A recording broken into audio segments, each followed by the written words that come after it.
There you go. Simple plan. Exactly as I When I say it, it sounds so simple. That's quite a plan. Like, eat your heart out, Moriarty.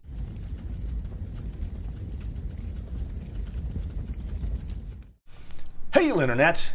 It's Paul. It's Matt. The Dork Lords. We're here talking about What If, Season 1, Episode 6. What if Killmonger rescued Tony Stark? So we open with an animated take on the first Iron Man film. Tony's in a Humvee in Afghanistan, which timing is poignant, considering Sure. U.S. and Afghanistan are featured heavily in the real news lately. That's correct. But in this What If scenario, Tony is not severely injured and captured by the Ten Rings. No. Instead, he is saved by Killmonger, leading to their partnership. We end the episode with Shuri and Pepper Potts meeting. Shuri is showing proof that Killmonger killed both Tony and T'Challa. The two of them are going to work together to take him down. And the Watcher ends with the quote, "Heroes are never really gone. They live forever, as do the ones they inspire to carry on the fight." So I assume the inspired people he's referring to are Shuri and Pepper. So there you go. The opening and closing of this episode. Paul, what did you think of episode 6? Yeah, I liked it. I mean, one of the things I think I mentioned before about these animated shows, because of time, I think, but also because of the nature of the story that they're telling, a number of the sort of actions and feel like shorthand. So you almost sort of like, would they make that decision? Would they? And so, like, for instance, in this one, Tony Stark just like, hey, you're going to be my best buddy all the time. You're going to hang out with me. It's like, that doesn't sound like Tony. Right. Or maybe it's a little more Tony-ish, but still I felt odd that Tony apparently had this proof that Killmonger had, killed Rhodey and set everybody up, and then instead of telling anybody, he just like waits for him in his. So we're one-on-one, and I have a robot, and hopefully it'll work. Oh, it didn't. Now I'm dead. Like what? Okay. Yeah, it is more Tony-like because I was rewatching.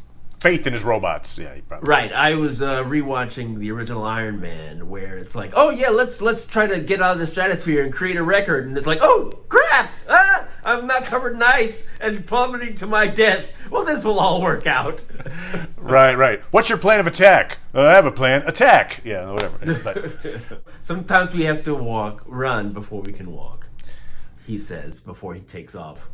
Right. One thing I was just reading a couple articles, on the What If episode, and I see references to Killmonger, this version of Killmonger, called an anti-hero. And I'm like,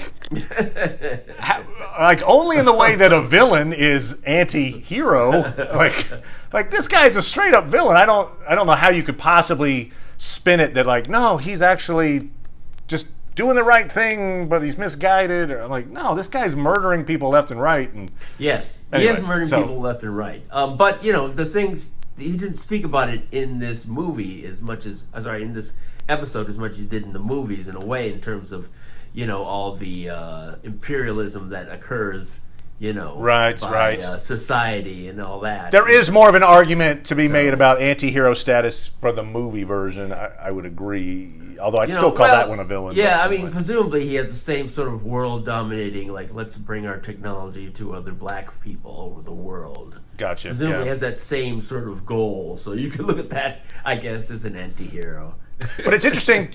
It's interesting too, then, because assuming he's not an anti-hero in this episode, which maybe he is, there's debate. But if he's not, then he's really the first of these What If central characters that is either not a hero or a remorseful villain. Like he didn't meet his comeuppance. He's a villain who's still up here. There are people plotting his demise, but they're just talking. So anyway, interesting that it just ends differently than some of these others that we've seen. Yeah. So I liked it. It had its charms. Also, I enjoyed the battle scene, drones versus the Wakandans. I thought that was animated well. That was fine. That was I will say this, like, Killmonger, Eric, whatever. Well, Eric's plan, very complex. Okay, this is like a long. Now we know he's from MIT, so he's smart. Yeah. But I had to write it down. But I think his plan goes a little something like this, Paul. Okay. All right, here we go. Infiltrate the Ten Rings. Learn of Obadiah Stane's plan to attack Tony's caravan. Save Tony. Expose Obadiah. Further gaining Tony's trust. Yes. Mention your MIT Gundam-style robot thesis in front of Tony to get him interested. Yes. Create the robots with Tony using vibranium, thus requiring the U.S. to purchase more vibranium from Ulysses Claw. Yes. Tell Claw to leak info about the sale so that T'Challa will come to stop it, kill T'Challa and Rhodey, framing Rhodey for T'Challa's murder, then kill Stark, blaming it on Wakanda, setting up a war between the two countries, then get Claw to show him the entrance to Wakanda, kill him, present his body to Wakanda as a sign of good faith to reveal his heritage, convince the Wakandans to lower their shield to allow the drones in, re-raise the shield, cutting off the drone's link to the U.S. Army, use the backup switch he'd created to control the drone army himself, use the army to pretend attack Wakanda, save Wakanda from the threat he created in order to become the Black Panther. There you go. Simple plan. Exactly as I when I say it, it sounds so simple.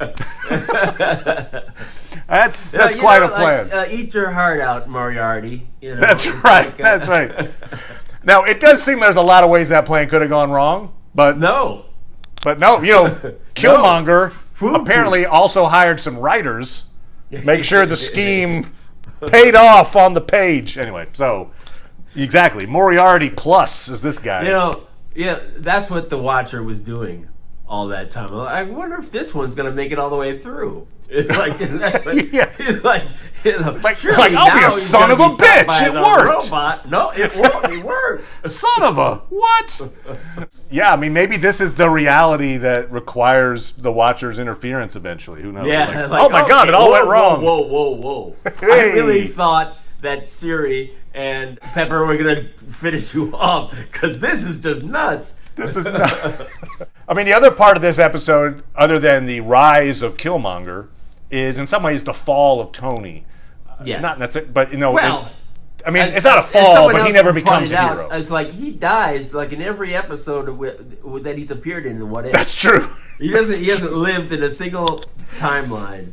He gets killed off by Hank Pym. He gets killed off by the zombie strain. He gets killed off by Killmonger. Yep. But here, before he gets killed off, a healthy Tony that doesn't have the heart problems because he got saved by Killmonger. Yeah, what if he was even born in the Peggy Carter one? Maybe. Oh, I see what you're saying. You're trying to find a way that Iron Man doesn't exist anywhere. Star-Lord version, he never was there. Maybe you're right. Yeah, it's like, wow, I was busy helping, S.H.I.E.L.D. I couldn't see my wife. We ended up having a daughter a year later. That's what the whole series is about. Yeah. It's all actually about ways that we could screw over Iron Man.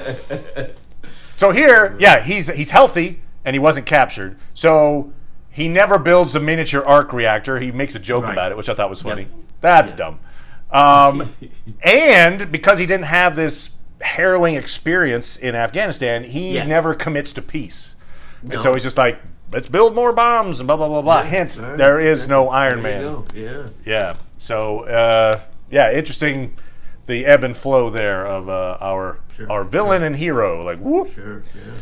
And, one thing I thought that was interesting, although it made sense, is that we didn't have the years later episodes of T'Challa and Shuri. It's like this is years earlier, so she's younger.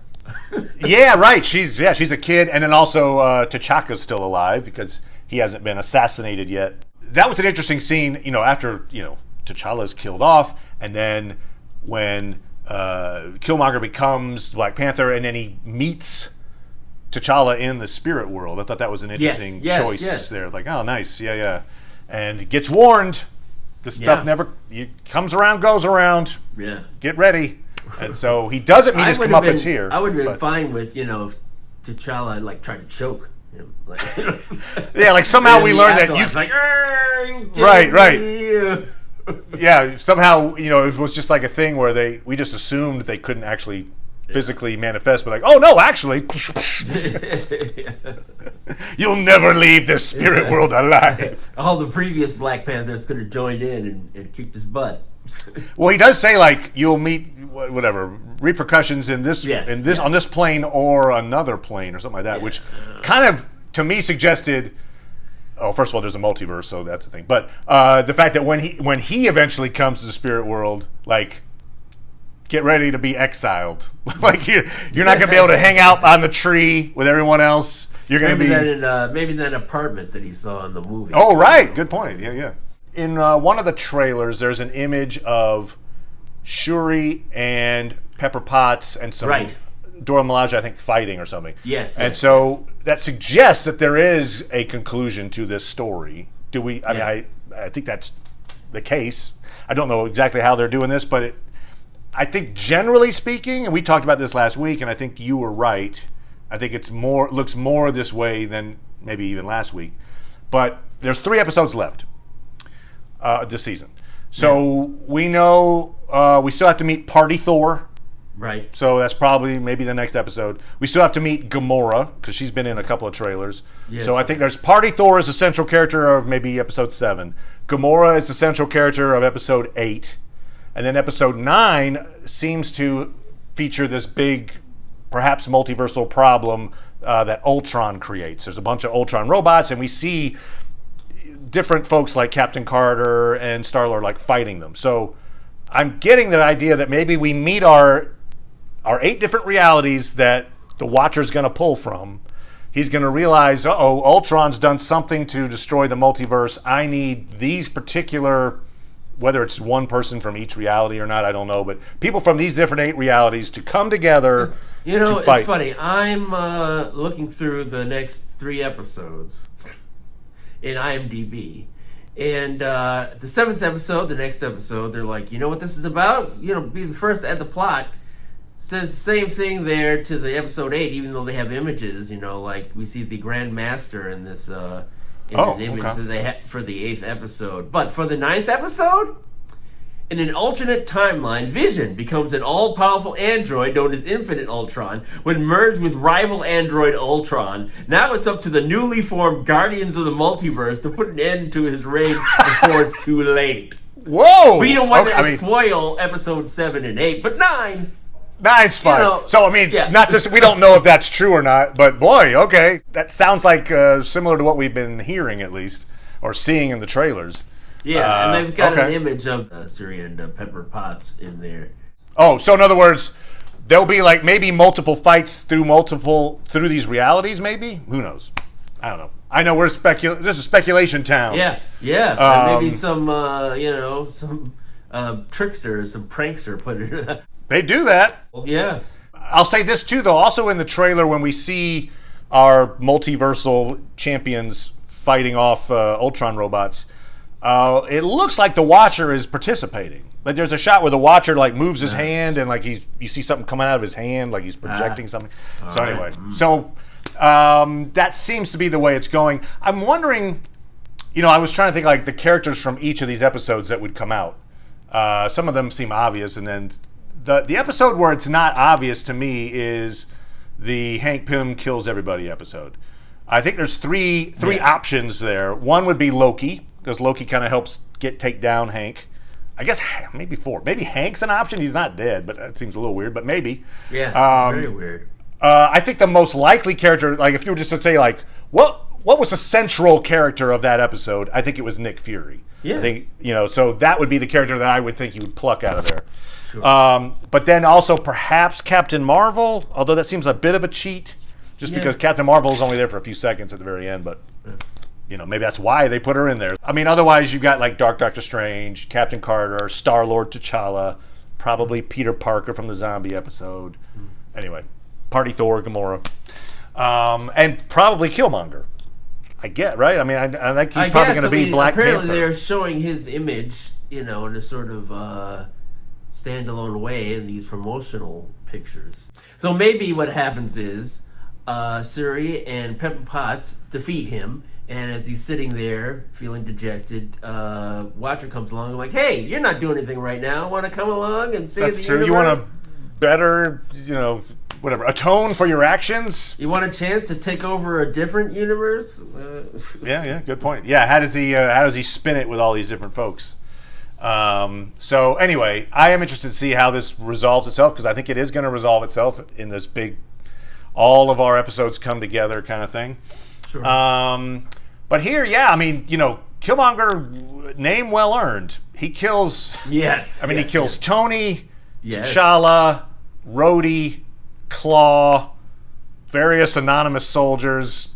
I don't know why Some they didn't robots. show the either the tattoo artist who adds Tony and T'Challa and to his chest. Yeah. Or if he does it himself, they should have just had like a. Oh yeah, he probably does it himself. I would think, right? I don't know. You think? Maybe. Yeah.